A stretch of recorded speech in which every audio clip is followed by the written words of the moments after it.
what has happened is that Imran Khan's supporters, the members of his party who were going to stand as PTI candidates, were not allowed to do so. So they stood instead as independents. And as you say, the independent vote has swept the Pakistan elections. And it's quite a shocking outcome and has really taken the establishment, by which I mean the military-backed Nawaz Sharif, who was thought of as a foregone conclusion beforehand, and his other rival, his arch rival, Bilawal Bhutto Zardari, and they both are very much ingrained. They're dynastic families that have shared in the power of Pakistan with the military since its founding in 1947. But the vote for the independence is really a vote against the establishment for Imran Khan. And even though he's in prison, he's pretty much the most powerful person in Pakistan today. Yeah. You know, we often see where when the military in Pakistan decides somebody is their candidate, have they ever been defeated in the past? No, and that's why this is so shocking. But, Bev, at the same time, it's really very dangerous. The military here really does control every aspect of life. It controls the media, it controls who can come in and out of the country, it controls the economy, and it controls who is Prime Minister and who is in charge of each one of the provinces here. And so now it's got its back up against the wall. The last time you and I spoke was as the votes were coming in on Thursday, and as it became clear very early in the day that the independents were going to sweep the country. And this has been widely interpreted as an opportunity for the meddling to begin. There have been reports from all over the country about ballot stuffing, violence, ballot boxes even being picked up and walked out of counting rooms. There has been at least one candidate was shot while he and his supporters were staging a sit-in trying to get access to the counting room. And then it really became a bit of a joke. The live broadcasts of the count were manned by analysts and politicians who really were at pains to try and overtalk the fact that the fix was being done in real time.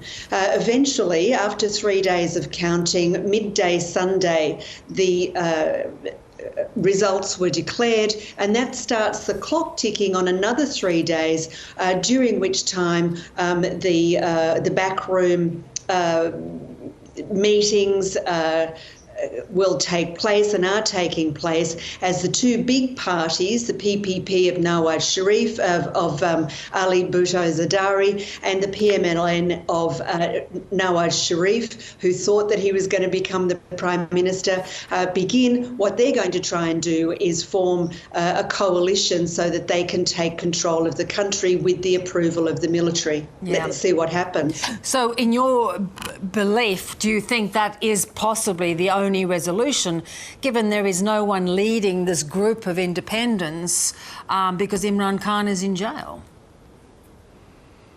Well, what Imran Khan's party, the PTI, is going to do is approach the courts. They want recounts of all of the seats where they believe that their candidates, independent candidates, were overturned, where they won and were the vote was stolen from them, as they believe. And they also want the party reconstituted. At the moment, there is no real PTI infrastructure. That was dismantled by the military in the lead up to the vote. What the PTI wants to do is have that legally reconstituted so that those independents, and there are 101 independents of whom about 93 to 95 are believed to be PTI people. The PTI wants them back in the party, so they will be reconstituted with more total votes than any of the other big players. Then they can form a coalition with smaller parties that, if they can pull it off, will put them in the running seat. Now, if that happens, we're going to be looking at whether or not Imran can get out of jail free. And if he can, then what he will also want to do is have a forensic recount of all the seats where they lost and they believe that they won. And this will be uncompromising. So we're at a point of real deadlock and of real danger, and really on the precipice of many more months of potentially of political instability in a country with an economy that just doesn't work. Yeah, indeed. And so to that point, if you know the courts rule against this grouping of independents, do you see them taking to the streets? Do you see the military even contemplating allowing them to form some form of government, given that they've made it very clear that they are not supported by the military? Well, I've talked to people, Bev, already who've said never count out the military.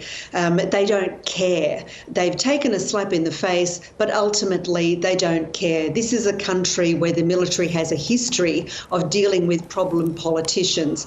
They've been assassinated, they've been toppled, they've been sidelined, they've been forced into exile so that the military can hold on to its very, very tight grip on power. So that's one scenario. The other scenario is, as you say, the possibility of violence in the streets. We saw it last year in May, especially when Imran Khan was arrested.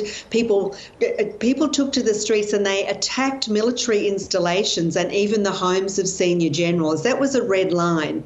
But here we have the world watching what's going to happen. And already the Chief of the Army Staff, Asim Munir, has come out and made a conciliatory statement. Let's move away from the politics of chaos. So whether that means that he and the military establishment believe that they can pull it all together and pull it off, it remains to be seen. But Imran Khan and his party at this stage do retain pole position, and it's a very unstable and dangerous juncture that we've reached here. Yeah, Lynne, quite extraordinary. You could not have imagined this would have been the outcome. Really good to have you there on the ground. Thanks so much. Thanks, Bev.